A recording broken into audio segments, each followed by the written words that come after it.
Hey everyone, I'm Peter the Tender, a Microsoft technical trainer, and I would like to welcome you to this next module in this MS-4007 course, which covers Microsoft M365 Copilot user enablement. In this module, you're going to learn about the third phase. I know it's called Module 4, but we're covering the third phase, delivering impact, in this Microsoft 365 adoption framework, and covering how to drive value and really maximizing the impact of your Microsoft 365 Copilot adoption. In this module, you'll learn how to gather feedback from users and stakeholders and track that user adoption through distribution of surveys. You'll learn about the adoption scores and usage reports available within Microsoft 365 Admin Center to help you measure against your success criteria and look for improvements to your adoption strategy. Lastly, you'll explore ways to foster ongoing engagement with Microsoft 365 Copilot. This module will provide you with the skills necessary to measure and optimize your organization's adoption results and user experience out of that Microsoft 365 Copilot adoption. Now let's kick it off with the importance of collecting feedback, as we already discussed in almost each previous module. One of the first recommendations here is to share product feedback with the Microsoft 365 Copilot team directly. Every user can do this straight from within the product itself by providing a thumbs up, thumbs down, and explanation. Honestly, out of my own experience, this is one of the biggest feedback waves I experienced within Microsoft. Several changes in the product recently actually got integrated because of feedback from customers like yourself. Apart from relying on users to share their feedback directly, your AI Council and overall your Microsoft 365 Copilot adoption team could actually have an influence in this as well. For example, consider scheduling what I would call listening sessions and roundtables for your employees. These sessions are typically held in person, although obviously virtual online sessions should actually work equally fine. And the purpose is to collect a large amount of feedback in a short amount of time. Use the energy in the room, physical or virtual, right, to brainstorm, but also share ideas. For example, collaboration enriches the learning experience and it builds a sense of community. Practical experience enhances understanding, but also brings in retention. You could think about organizing breakout sessions, encouraging deeper engagement, as well as personalizing assistance.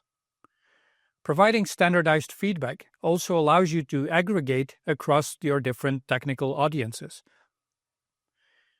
Last, you could also think about follow-up, because why? The follow-up allows you to nurture an ongoing relationship with your community. Initiate focused feedback campaigns to gather suggestions, but also gather concerns and gather feedback about that Copilot adoption within all your communities.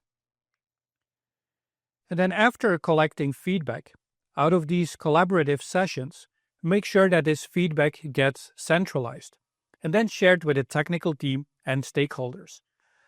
Again, this feedback can be crucial for the later success of the adoption project. Think about evaluating the effectiveness of Microsoft 365 Copilot within your organization. Consider some of these tips here on slide when reviewing your own success criteria. We already talked about this, but validate KPIs. Choose the right criteria to showcase impact of the already ongoing Microsoft 365 Copilot rollout in your organization. Rely on end-user surveys, success stories, champion insights, and the like. And know that you can also leverage Microsoft reporting to help in this analysis phase. Now, to effectively progress toward your success criteria, it's important to first identify and prioritize the outcome segments that hold the most significance for your organization. Once these key areas are established, streamline your investment strategy to support continuous adoption activities aligned with these crucial outcomes. By focusing on all these dimensions, you can pinpoint any resource or maybe skill gap within your organization, which is an opportunity allowing you to address them directly, and then from there ensuring that your strategic efforts are targeted but also efficient. This slide here shows a few examples of enablement outcomes. Some of them could be organizational, cultural, they could also represent business processes, and several will also be more individual. Now, the key question to ask for each of these categories is what is the overall progress within the organization? What is the business transformation process today? What was it like yesterday? And what are we doing to have it in scope for tomorrow? If your company isn't meeting its KPIs, consider possible reasons why end users haven't fully adopted the technology. For example, you could distribute surveys to gather data about your users' awareness, knowledge of, and sentiment toward the new Microsoft 365 apps and services, because it's going to help you measure user adoption from satisfaction and productivity standpoint. The results will help you determine how successful the rollout has been and get you thinking about how to incorporate this feedback into the next actionable steps. For example, here we're talking about our Microsoft 365 Copilot adoption baseline survey. Now, the baseline survey mentioned here is structured based on what we call the ADKAR model. By the way, ADKAR stands for awareness, desire, knowledge, ability, and reinforcement. This survey is meant to be sent out at the very beginning of the launch, and you should only send this out once. The next step is a periodic survey. In short, the periodic survey is also structured based on that previously mentioned ADKAR model. The purpose of this specific survey is now to continuously monitor and assess the evolving attitudes, the readiness and adoption receptiveness, and provide the data necessary for evolution, but then also any applicable adjustments needed as part of your strategy.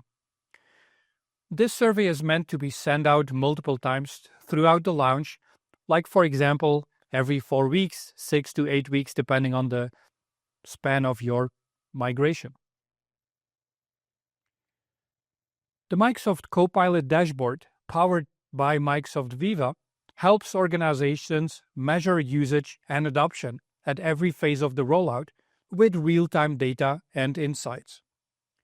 Using a Viva license, leaders can also run custom queries and reports and survey employees about their sentiment using Copilot M365.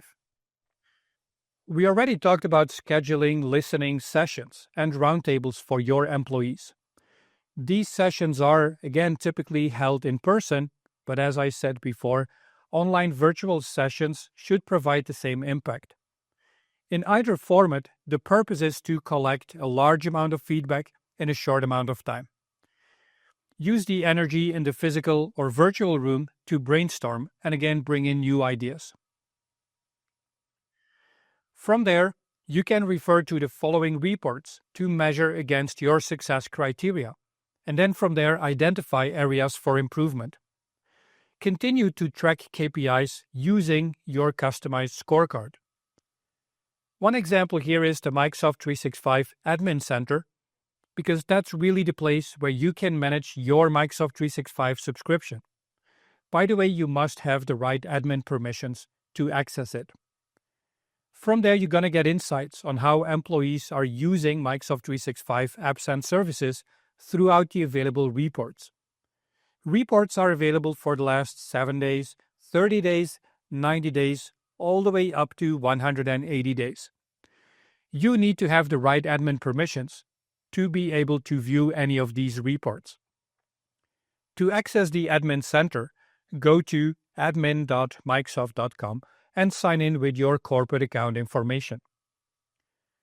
Alternatively, you can access the Microsoft 365 Admin Center by logging in through www.office.com, or why not using it from your Microsoft 365 Admin mobile app. The two types of reports I would recommend you looking into within the Admin Center is first of all Adoption Score. Adoption Score provides insights into your organization's digital transformation journey through its use of Microsoft 365 and the technology experiences that support it.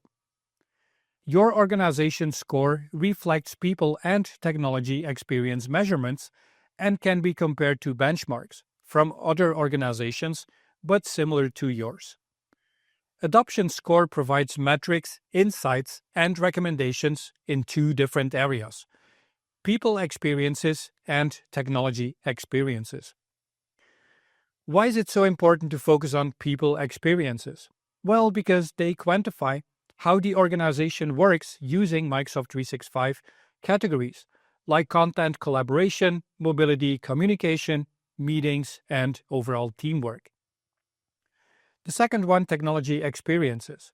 Well, this one is quantifying how reliable and well-performing the technology itself is and how efficient the use is of Microsoft 365. These insights can be viewed through an endpoint analytics as well as network connectivity view. Another example here is usage.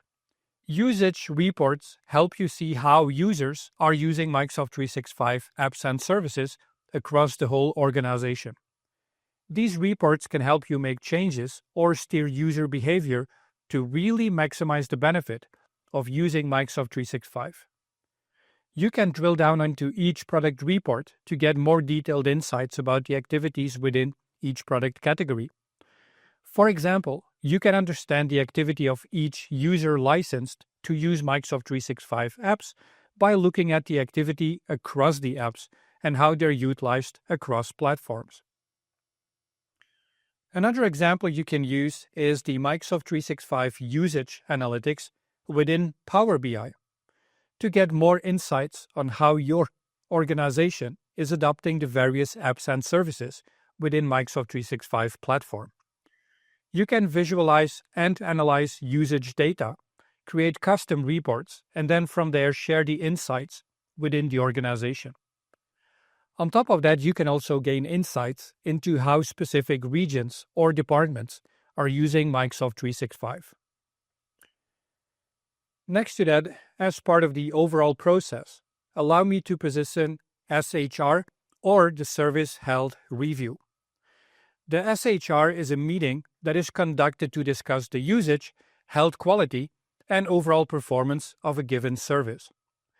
Now, a service here reflects a collection of technical capabilities that deliver a specific business outcome, like why not M365 Copilot. The components in the image here represents the areas of focus during the service review. This process is critical to the overall success of the long-term transformation and realizing business value. In this last section, let's close the module by spending a minute on how to increase adoption and engagement. Overall, you want to increase user adoption over time, where you could use some of the following suggestions. Why not starting by creating a Viva Engage community or a Teams channel for best practices, sharing success stories, sharing tips and tricks to create that buzz and interest. Consider sharing success stories, showing how people within your organization are using Copilot using innovative and impactful ways. Next to that, periodically hosting additional engagement events could also be impressively beneficial, like organizing town hall meetings, organizing lunch and learns to really drive that end user engagement. From there, establish the necessary strategies to drive deeper engagement by, for example, organizing engaging challenges, which we could call mini hackathons, inspiring employees to brainstorm innovative use for Copilot and add some competitive flair through gamification, by maybe offering prizes or incentives. This brings us to the end of this module. What you should try and take away from this specific module is the importance of assembling a dedicated team, defining a robust adoption and rollout strategy, and thoroughly assessing the readiness level of the organization in relation to the Microsoft 365 Copilot adoption.